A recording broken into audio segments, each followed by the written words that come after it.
আপনি মেয়র হিসেবে অনেক কাজ করেছেন এবং এই সময় আপনি এই বছর অনেকগুলো পুশ বাটন ইউলুপ এবং ওভারব্রিজগুলো স্থাপন করেছেন। সো আলটিমেটলি যেটা হলো যে অনেক ভালো কাজ করার পরও অনেক আরবান প্ল্যানার এবং যারা ট্রান্সপোর্ট এক্সপার্ট আছেন তারা অনেক সমালোচনা করছেন ব্যাপারগুলো নিয়ে। যেমন ফুট ওভারব্রিজে প্রয়োজন নেই, অনেকে মনে করছেন ইউলুপ নিয়ে জ্যামের সৃষ্টি হয়েছে অনেক জায়গাতে, পুশ বাটন নিয়েও কিছু টেকনিক্যাল সমস্যা দেখা দিয়েছে। তো এই ব্যাপারগুলোর ব্যাপারে আপনি মানে কীভাবে ব্যাখ্যা করবেন, কী মনে করছেন যে সাকসেসফুল আপনি এই ব্যাপারগুলো? দেখুন, আমরা পুশ বাটন, এটি একটি সারা বিশ্বের উন্নত দেশে কিন্তু আমরা পুশ বাটন সিস্টেম কিন্তু আছে, পুশ বাটন সিস্টেম আছে, ফ্ল্যাশ লাইট সিস্টেম আছে। তা আমরা পরীক্ষামূলকভাবে কিন্তু এই পুশ বাটন আমরা 3টি জায়গায় শুরু করেছি। 1, গ্রিন হিলের সামনে, স্কুলের সামনে; 2, ব্র্যাক ইউনিভার্সিটির সামনে; 3, একটি মিরপুর একটি প্রতিষ্ঠানের সামনে করেছি আমরা। এবং আমরা কেন স্কুলের সামনে করছি, যে স্কুলের বাচ্চারা তারা আস্তে আস্তে শিখবে, যে ক্লাস 2তে পড়ে, যে ক্লাস 3তে পড়ে, যে পুশ বাটন দিয়ে রাস্তা পার হতে হবে। এটির একটা অ্যাডভান্টেজ হলো তাদেরকে শিক্ষা দেওয়ার।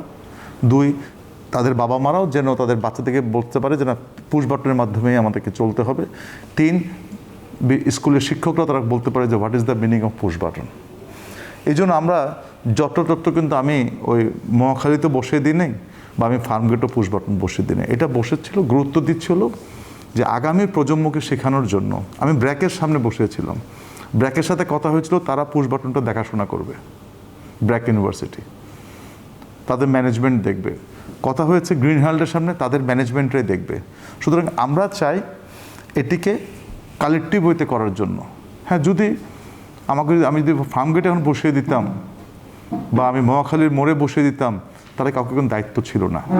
তা আমরা মনে করি আমাদের টিচারদের কিন্তু এখানে বড় একটা ভূমিকা আছে, স্টুডেন্টদেরও আছে, গার্জেনদেরও আছে, যে স্কুলের সামনে বসেছি। আমি কিন্তু এটা পুরো ঢাকা শহরে ভরে কিন্তু পুশ বাটন দিই, শুধু 3টি জায়গায় দিয়েছি। এটিকে যদি সাকসেসফুল যদি হই, তাহলে অবশ্যই পর্যায়ক্রমে আমাদের ঢাকার বিভিন্ন জায়গাতে, যেটা কিনা উন্নত বিশ্বে যেগুলো আছে, এই পুশ বাটন সিস্টেমটা কার্যকরী করার জন্য। আর যদি দেখি না জনগণ এটাকে মোটেই তারা মানছে না, তাহলে আমরা এক্সটেন্ড করব না। কিন্তু আমার কথা হচ্ছিল, যেই সব স্কুল, কলেজ, ইউনিভার্সিটির সামনে করাবো এগুলো, তাদের প্রতিষ্ঠানকে দায়িত্বটা নিতে হবে। শুধু সিটি কর্পোরেশন কিন্তু সেই দায়িত্বটা নেবে না। দায়িত্বটা নেওয়ার দায়িত্ব কিন্তু আমাদের সকলের। এই শহরটা কিন্তু আমাদের সকলের জন্যই। সুতরাং আপনি যে প্রশ্নোত্তর ছিল ক্রিটিসিজম, আমরা নতুন কিছু করতে গেলে কিন্তু ক্রিটিসিজম হবে। কিন্তু ক্রিটিসিজম একটা হলো পজিটিভ ক্রিটিসিজম, একটা হচ্ছে নেগেটিভ ক্রিটিসিজম।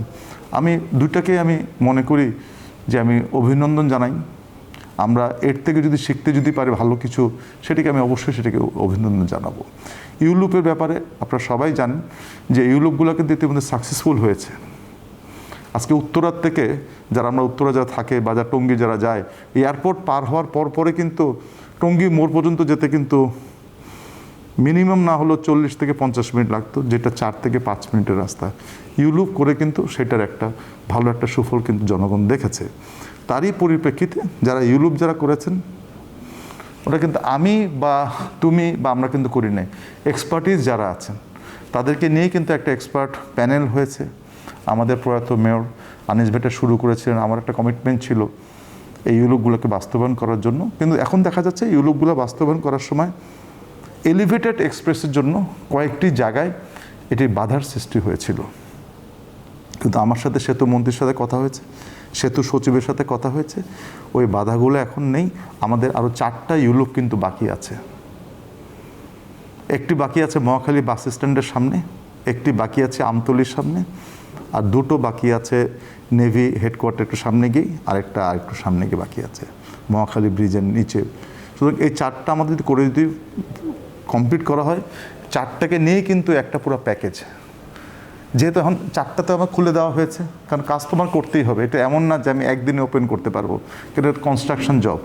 4টা যখন করা বাকি হবে, তখন ওদিকে করা আছে 3টা, আর এদিকে করা হচ্ছে টোটাল হলো 7টা 3 ওপেন যখন হবে, তখন আমরা আশা করি নগরবাসী এর ভোগান্তি হবে। দেখুন, আমরা যদি এখন র্যাঙ্কস ভবনের সামনে ব্রিজের দিতে উঠি, ওখান থেকে মহাখালী আমরা যদি র্যাঙ্কস ভবনই তো বলে, ব্রিজটা কি ব্রিজ বলো এটাকে, লাভলেন ব্রিজ নাকি নাকি কি ব্রিজ বলে, এটা কি তেজগাঁ যে ব্রিজটা যে র্যাঙ্কসের সামনে থেকে যেটা উঠে যেটা, লাভ রোড ব্রিজ বলে, তেজগাঁ ব্রিজ। হ্যাঁ হ্যাঁ, আমরা যে লাভ রোড ব্রিজের সামনে উঠি, ওর থেকে আমরা সবাই ডান দিকে চলে যাই।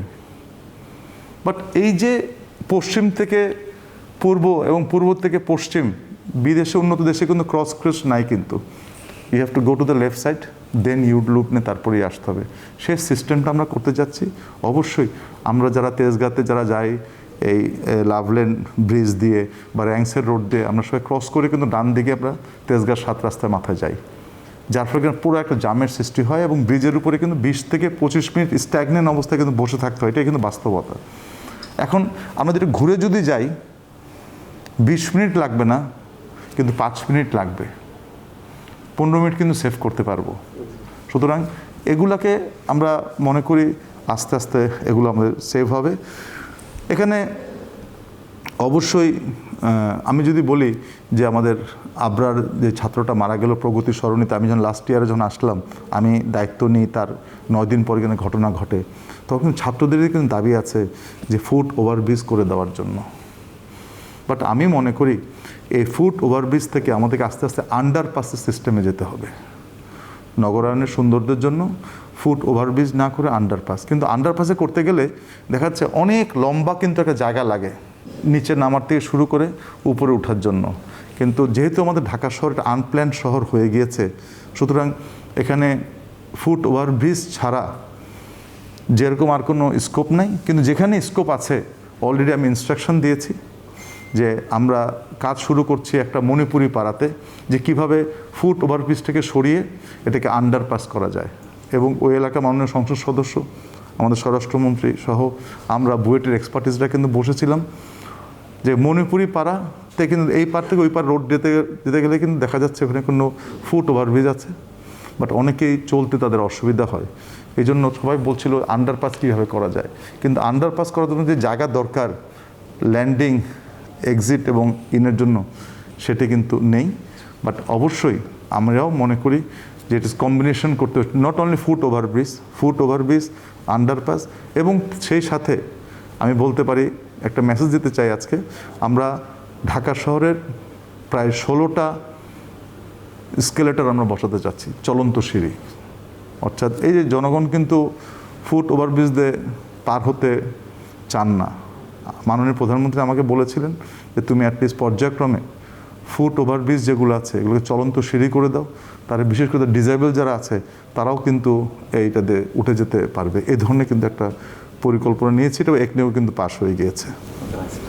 এবার মাননীয় মেয়র, আমি বলতে যাচ্ছি নিয়ে ওয়াটার লগিং নিয়ে।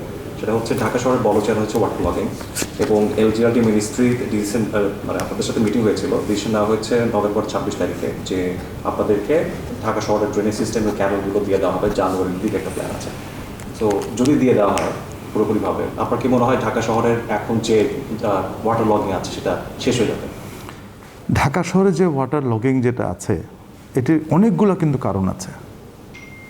একটি কারণ, আজকে যদি দেখি যে ঢাকা শহরের যে রাস্তাগুলো ছিল আজকের থেকে 30 বছরের আগের রাস্তা, আর এখন রাস্তা কিন্তু সব পাকা হয়ে গিয়েছে, কিন্তু এটি কিন্তু নেই। বিভিন্ন বাসাবাড়ি, যাদের বাড়ির সামনে লন ছিল সেই লন কিন্তু এখন আর নেই, ওখানেও কিন্তু পাকা হয়ে গিয়েছে। সুতরাং বৃষ্টির পানিটা যখন পড়ছে ওটাকে টেনে নেওয়ার জন্য কিন্তু বন্দোবস্ত কিন্তু কিছু নেই। আধার যারা আছে আধারও কিন্তু বন্ধ হয়ে কিন্তু ওখানে খেলার মাঠ হয়ে গিয়েছে, বিল্ডিং হয়ে গিয়েছে। সুতরাং একটি শহরকে বৃষ্টির পানি নিষ্কাশনের জন্য অ্যাটলিস্ট আমাদের 25% কিন্তু আধারের দরকার হয়, সেটি কিন্তু নেই আমাদের। তারপরে যে খাল যেগুলো আছে খালগুলো কিন্তু দখল হয়ে গিয়েছে। খালের থেকে খাল এখন ইউজ হয় ডাস্টবিন হিসাবে, সেটা সবাই দেখেছি যে ওখান থেকে জাজিম, সোফা, টেলিভিশন, ডাবের খোসা এরকম কোনো উপকরণ নাই যে বের হয়নি।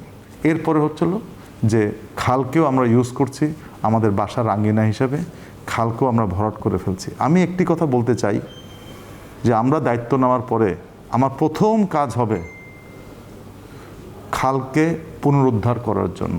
নদী যেরকম পুনরুদ্ধারের যে কাজ শুরু হয়েছে, খালের সীমানা নির্ধারণ করা এবং খালকে আগে অবৈধ দখল মুক্ত করা, এটি হবে আমাদের প্রথম কাজ। এটি কিন্তু অবশ্যই একটি টেকনিক্যাল ব্যাপার, সুতরাং আমরা মনে করি যে এই যে একটা বিরাট একটা গ্যাপ সৃষ্টি হয়েছে খাল নিয়ে, জলবদ্ধতা নিয়ে, এটির থেকে রেহাই পেতে গেলে আমাদের সবাইকে একসাথে কাজ করতে হবে এবং অবশ্যই আমরা সিটি কর্পোরেশন থেকে সর্বাত্মক চেষ্টা করব জট যেটা আছে এবং খালকে দখলমুক্ত করতে পারলে কিন্তু একটা পার্ট আমাদের শেষ হবে। এবং বিশেষ করে নতুন এলাকার জন্য খালে যে 39 কিলোমিটার যে খাল যেগুলো আছে, এগুলোকে খালের পাড়ে আমরা ওয়াকওয়ে করব, সাইকেল লেন হবে এবং ওখানে গাছ লাগানো হবে। সেইভাবে কিন্তু পরিকল্পনা নেওয়া হয়েছে। এই বছর মশা নিয়ে একটা বড় চ্যালেঞ্জ ছিল। তো এই বছর আমি যতদূর জানি যে ঢাকা সিটি কর্পোরেশন লিকুইড 2 রকমের ওষুধ ব্যবহার করছে, একটা টেমোফস আর একটা হচ্ছে ম্যালাথিন। এবং এই বছরও আবার রিসেন্টলি এই ট্যাবলেট নিয়ে আসা হচ্ছে নোভালিউরন। তো সেইটা কতটুকু এখনো জন্য কতটুকু কার্যকরী? আর একটা কোয়েশ্চেন হচ্ছে যে আপনার এই মশাটাকে নিয়ে প্ল্যান কি আছে নেক্সট ইয়ারের জন্য, যেহেতু 2021 চলে আসছে? যে মশা এমন একটা চ্যালেঞ্জিং ব্যাপার। এটা আমি গতবার যখন দায়িত্ব নিয়েছিলাম আমি তখন বলেছিলাম যে আমার মাত্র এসেই আমি এটা চ্যালেঞ্জে পড়েছিলাম এবং তারপরেও কিন্তু চেষ্টা করেছি মশাটাকে সলভ করার জন্য। আমি কিন্তু নিজের পাও কিন্তু ভেঙেছি একটা ডেঙ্গু অভিযানে যাওয়ার পরে ওখানে। বাট আমাদের তখন আমি দেখেছি যে একটা সিন্ডিকেট ছিল, টোটাল একটা সিন্ডিকেট, যে 2 জন ছাড়া আর কেউ সিটি কর্পোরেশনে কোনো ওষুধ দিতে পারবে না। আমি তখন মাননীয় প্রধানমন্ত্রীর সাথে ফোনে কথা বলি, তো যখন চৌক অপারেশনের জন্য লন্ডনে ছিলেন। এই সিন্ডিকেট কিন্তু আমরা ভাঙতে পেরেছি। এটা কিন্তু বড় একটা অর্জন বলে মনে করি আমরা। কারণ যেই ওষুধগুলা তারা দিচ্ছিল 22 বছর যাবৎ একই ধরনের ওষুধ দিচ্ছে, অর্থাৎ মশারাও কিন্তু এটা একটা অ্যান্টিবডি কিন্তু গ্রো করে ফেলেছিল।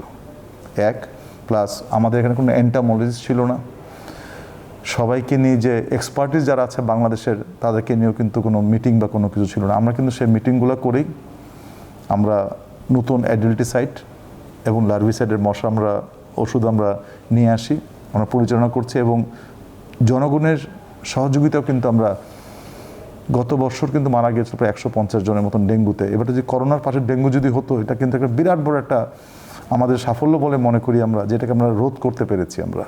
শীতকালের মশা অবশ্যই এটা মশা মুক্ত আমি কোনোদিনও বলি নাই। মশাকে কন্ট্রোলে আনার জন্য আমরা 4th জেনারেশন 4র্থ প্রজন্মের ওষুধ কিন্তু নিয়ে আসছি।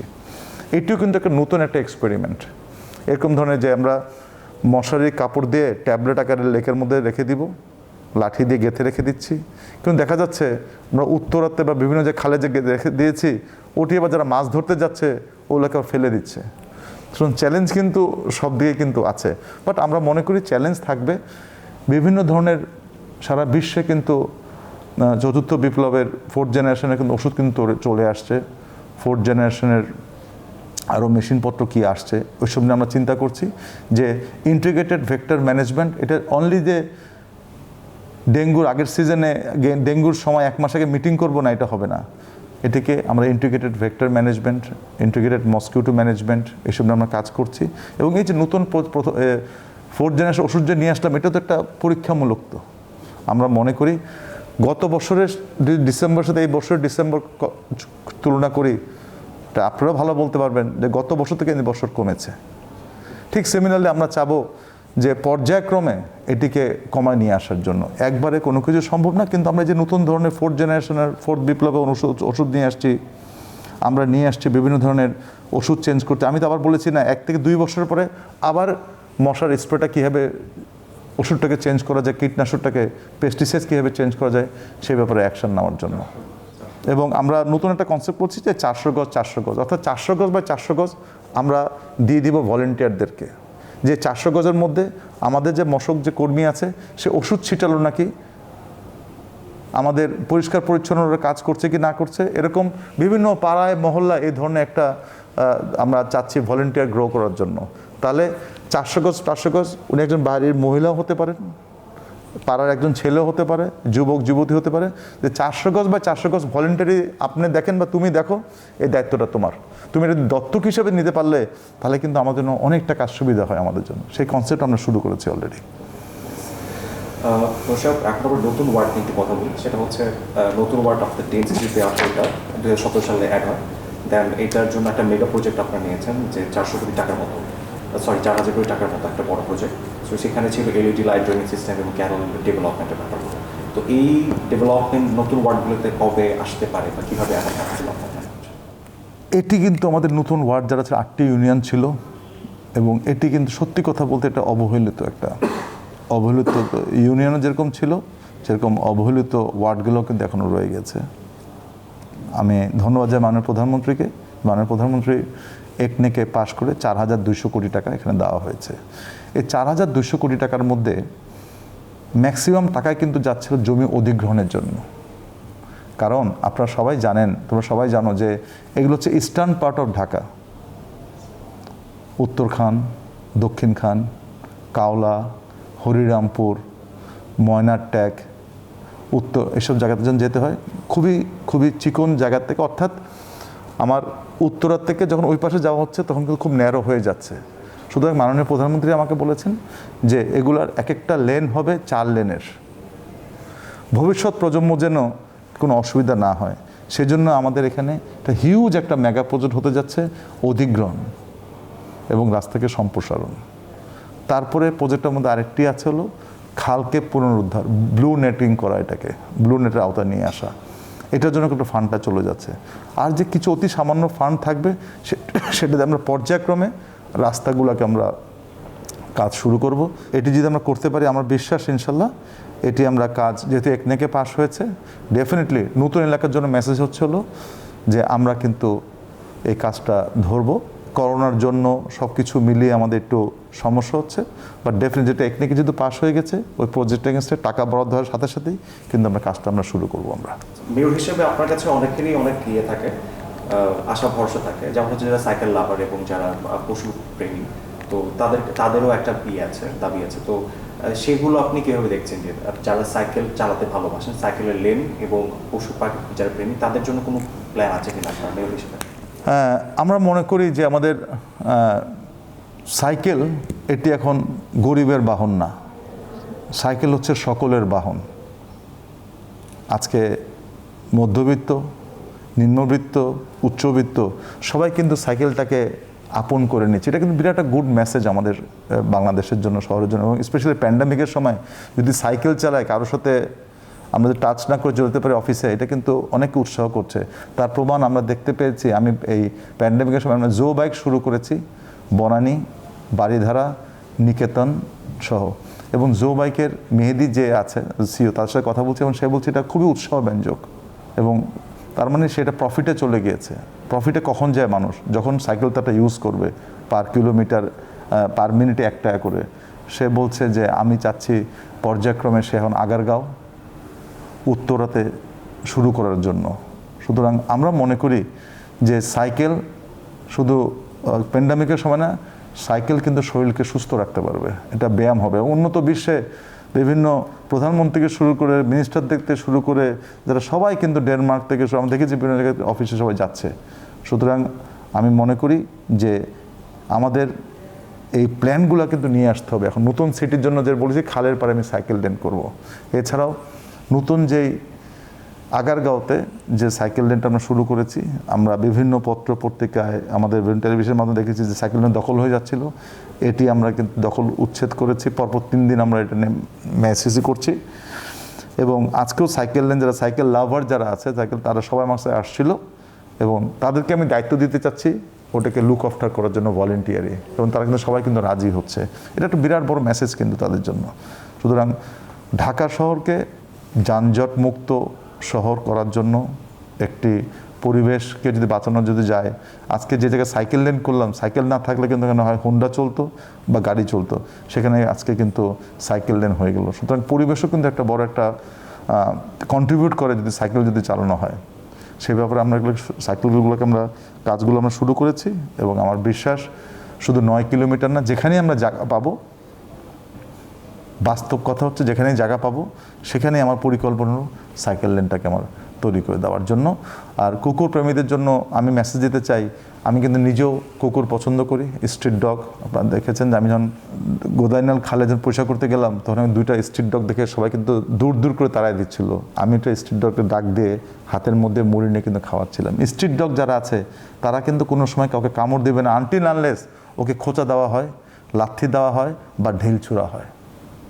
ওদেরও কিন্তু জীবন আছে এবং ওরা কিন্তু পরিবেশকে রক্ষা করে কিন্তু রাস্তায় যত ধরনের পচা খাওয়া বাসি খাওয়া ওরা কিন্তু খেয়ে ফেলছে কিন্তু প্রত্যেকটারই আল্লাহ তাআলা যখন জন্তু দিয়েছে দুনিয়াতে তাদেরকে কিন্তু মানুষকে দিয়েছে বুদ্ধি দিয়েছে আর জীবকে আর বাকি জন্তু কিন্তু বুদ্ধি দেয় না কিন্তু সুতরাং আমাদের বুদ্ধি করে চলতে হবে আমাদেরকে আমি বলতে চাই যারা পশুপ্রেমিক আছে সবাইকে যে আমি তাদের জন্য ঢাকা উত্তর সিটি কর্পোরেশনের মহাখালী মার্কেটের নিচে আমরা একটা হাসপাতালের জন্য জায়গা দিয়েছি ওখানে CNVR করা হয় এখানে catch neuter vaccine and release আমাদের সরকারের সাথে কথা হচ্ছে আমাদের সাথে যে এই প্রকল্পগুলোকে কীভাবে হাতে নেওয়া হয় বাট আমি মনে করি যারা যারা ভলেন্টিয়ার হিসেবে কয়েকটা কুকুরকে যদি ধরে আমাদের মহাখালী হাসপাতালে নিয়ে আসা যায় আমরা তাদের কিন্তু নিউটার করে দেবো কিন্তু এটাকে সামাজিকভাবে এটির একটা আন্দোলন হওয়া উচিত যে আমরা আসুন আমরা আমাদের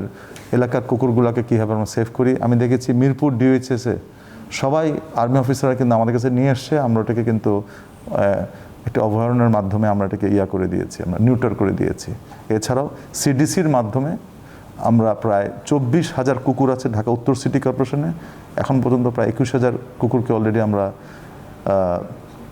ভ্যাকসিনেশন কিন্তু দিয়ে দিয়েছি যেন জলাতঙ্ক যেন রোগ যেন না হয় যেহেতু আপনি পশু পাখি প্রেমীদের নিয়ে বললেন কথা এখন আমরা জানতে চাই যারা সাধারণ যারা আছে যারা ঢাকার অ্যাপ ব্যবহার করবেন এবং আপনি কিছুদিন আগে লাইভ প্রোগ্রাম করেছেন ম্যাম হিসেবে আপনি চাচ্ছেনও যে কাউন্সিলররা যাতে এই লাইভ প্রোগ্রামের মাধ্যমে তারা অ্যাকাউন্টেবল হোক তো আপনি যদি দুটো বিষয় নিয়ে বলেন যে ঢাকা অ্যাপটা 1 তারিখে আসছে সেটা কীভাবে মানুষদেরকে হেল্প করতে পারবে আর লাইভ প্রোগ্রামটাও কীভাবে আসলে আপনারা অ্যাকাউন্টেবল নিশ্চিত করতে সবার সময় এখানে দুটো ব্যাপার আছে আমি বলেছিলাম যে এই যে আমরা ইলেকশন হওয়ার পরে আমরা কিন্তু জনগণের কাছে সম্পৃক্ততা যেতে পারি না কিন্তু আর প্যান্ডামিকের সময় তো আরও রিস্ক হয়ে যাচ্ছে বাট এই যদি অ্যাপস যদি তৈরি করা হয় আমরা কোনো ডিজিটালের মাধ্যমে কিন্তু মিটিং সব কিছু কিন্তু হচ্ছে মন্ত্রিসভার মিটিং কিন্তু মাননীয় প্রধানমন্ত্রী পুরো দেশ চালাচ্ছেন কিন্তু এই ডিজিটালের মাধ্যমে কে কোথায় কী হচ্ছে না হচ্ছে ঠিক সিমিলারলি আমাদের কারণ সময় এসছে এই ডিজিটালের মাধ্যমে শোনা জনগণ কি বলে লাস্ট যেই জায়গাগুলোতে আমি শুনলাম তখন কিন্তু একজন বলেছিলেন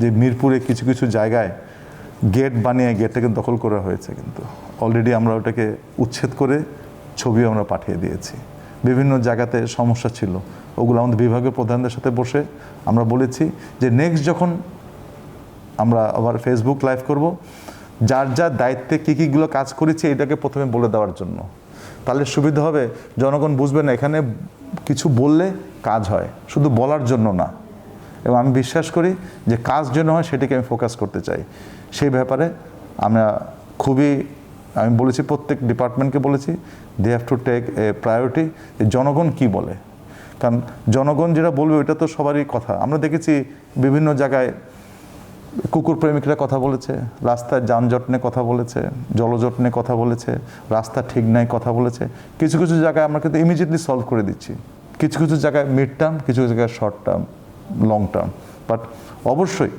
আমরা এটাকে আমি গুরুত্ব দিই এবং এটি কিন্তু চলমান থাকবে এটি হলো একটা আর সবার ঢাকা অ্যাপ যেটা আছে অ্যাপসের মাধ্যমে পুরা নগরবাসীর কাছে যদি হাতে প্রত্যেকের মোবাইল কম বেশি আছে কোনো জায়গায় কোনো সমস্যা যদি হয় ছবিটা তুলে আমাদের কাছে পাঠিয়ে দিবে তারপরে short term mid term long টার্মের মাধ্যমে আমরা এটাকে সলভ করব এবং একটা জবাবদিহিতা থাকবে কেউ যদি আজকে যদি কোথাও যায় গিয়ে যদি বলা হয় যে আমার এখানে ম্যানহোলের ঢাকনাটা নাই কেউ যদি কোথায় যায় গিয়ে যদি দেখে যে আমার এখানে লাইট নাই কেউ যদি কোথায় যায় গিয়ে দেখে আমার ফুটপাথটা দখল হয়ে আছে হয়তো কিছু কিছু প্রবলেম আমরা ইমিডিয়েটলি সলভ করে ফেলতে পারবো অর্থাৎ আমাদের সিটি কর্পোরেশনকে আমাদের কাউন্সিলরদেরকে এবং আমি নিজেও আমি মনে করি যে একটি জবাবদিহিতার মধ্যে আনার জন্য এই অ্যাপস কিন্তু প্রত্যেক কাজে লাগবে অবশ্যই আর লাস্টে আমি একটা লাস্টে চলে এসেছি ছোটো কোয়েশ্চেন এটা আসলে আপনার কাছে একটা সেটা হচ্ছে আপনার নিজের অ্যাসেসমেন্টটা নিজের জন্য কেমন আর কি সেটা হচ্ছে আপনাকে যদি প্রশ্ন করা হয় যে এই বছর আপনার সবচেয়ে বড় সাকসেসটা কি মেয়র হিসেবে এবং কোনটা আপনি ব্যর্থতা হিসেবে ধরে নেবেন আপনার কাছে হ্যাঁ এটিতে যদি মোটা দাগে যদি বলা হয় সাকসেসের মধ্যে আমি মনে করি যে আমাদের বিশেষ করে ডেঙ্গুর সময় এই বিশেষ করে এই করোনা ভাইরাসের প্যান্ডামিকের সময় আমরা সবাই কিন্তু মাঠে ছিলাম কেউ কিন্তু ঘরের ভিতরে যায়নি করোনার সময় তোমরা দেখেছো যখন মার্চে শুরু হয় মার্চ এপ্রিল মে জুন আমি তখনও মেয়রের দায়িত্ব নিই নাই একটি দিনও কিন্তু ঘরে যাইনি আমরা সবসময় বিশেষ করে ওই সময়টায় মার্চে এপ্রিলে মেতে অনেকেই কিন্তু তারা তাদের জীবিকার থেকে বঞ্চিত ছিল। ঘরে ঘরে গিয়ে আমরা তাদেরকে সাহায্য করতে পেরেছি। এটি আমি নিজেকে খুব ধন্য মনে করি যে রাব্বুল আলমীর কাছে হাজার শুকরিয়া যে তৌফিক আমাকে দিয়েছেন। আমরা প্রায় ৭৬,০০০ পরিবারের কাছে আমি আমার নিজের থেকে যে প্ল্যাটফর্ম করেছিলেন সবাই মিলে সবার ঢাকা ৭৬,০০০ পরিবারকে কিন্তু ঘরে ঘরে আমরা ত্রাণ দিয়ে আসতে পেরেছি। আর সিটি কর্পোরেশন হিসেবে বলবো যে আমরা এই মহামারীর সময় ডেঙ্গুটাকে আমরা প্রতিহত করতে পেরেছি সকলে মিলে। এটা আমার সাকসেস বলে আমি মনে করি। আর অবশ্যই আমি সবসময় নিজেকে ভাবি যে না আই এম নট, আমি নিজেকে এখন পর্যন্ত মানতে পারি না যে আমরা একটা জায়গায় অভিযান করে আসার পরেই আবার দেখি যখন আবার জনগণ কিন্তু বসে যাচ্ছে হকারদের জন্য। এটি একটি আমাকে একটা বিরাট একটা ভাববার বিষয় মনে হচ্ছে আমার কাছে। কিন্তু আরেকটা সাকসেস মনে করি আমি যে আজকে ডেভেলপাররা যারা রাস্তার উপর রড সিমেন্ট দিয়ে তারা রাস্তাটাকে দখল করে রাখতো, ফুটপাথ দখল করে রাখতো, তাদের কিন্তু আমি পানিশমেন্ট দিতে পেরেছি। এটা আমার শান্তি পাচ্ছে। আমার ৯০ লাখ টাকার রড টেন্ডারে কিন্তু বিক্রি হয়ে গেছে ৭ থেকে ৮ লাখ টাকায়। অনেকে ফোন করেছে কিন্তু আমি কারো ফোনে জবাব দিই নাই। আমি মনে করি এটা একটি বড় সাকসেস এবং এটা চলমান থাকবে। অবৈধ কোনো কিছুকে প্রশ্রয় দিব না, এটা আমি বলতে চাই। আচ্ছা, আর ওইটার সাথে আমি সাপ্লিমেন্ট করে একটা জিনিস করতে চাই, সেটা হচ্ছে এমন কোনো কিছু আছে মেয়র হিসেবে যে আপনি করতে চেয়েছিলেন বাট সেটা আসলে এই বছর করা সম্ভব হয়নি, ওইটা অন্যভাবে করলে ভালো হতো আপনার কাছে, মানে কোনো রিগ্রেট? আমার যেহেতু এই বছর তো আমি দায়িত্ব নিয়েছি 13ই মে থেকে, এর মধ্যে তো প্যান্ডামিক একটা বড় ধরনের একটা কিন্তু আমাদের বাধা হয়ে গিয়েছে। যেমন পার্কগুলোকে আমি চাচ্ছিলাম যে অ্যাটলিস্ট 6টি পার্কে এই বছর খুলে দেওয়ার জন্য, শুধু আমরা একটি পার্কে খুলে দিয়েছি, আর বাকি কিন্তু 5টি পার্কে কেন খুলতে পারে নাই। সুতরাং এটি একটা অবশ্যই আমার কাছে একটা কোশ্চেন মার্ক রয়ে গিয়েছে একটা। আর এছাড়া আমরা মনে করি যে চেষ্টা করে যাব ইনশাল্লাহ, যতদিন থাকবো। আমি সবসময় বলি যতদিন থাকবো এটি ক্ষমতায় না, দায়িত্ব নিয়ে কাজ করতে চাই। যদি দায়িত্ব নিয়ে কাজ করব এবং আমি জনগণের সকলের সাহায্য চাবো যে এই সিটিটা শুধু আমার না, বৎসরের শেষে শুধু একটু বলতে চাই নতুন বৎসর হয়ে আসুক, আমরা যেন সবাই মিলে একসাথে ঘরকে যেরকম ভালোবাসি, নিজের ঘরকে, নিজের ড্রয়িং রুম, বেডরুমকে, ঠিক সেইভাবে যেন শহরটাকে যেন আমরা ভালোবাসি, এই দেশটাকে আমরা ভালোবাসি।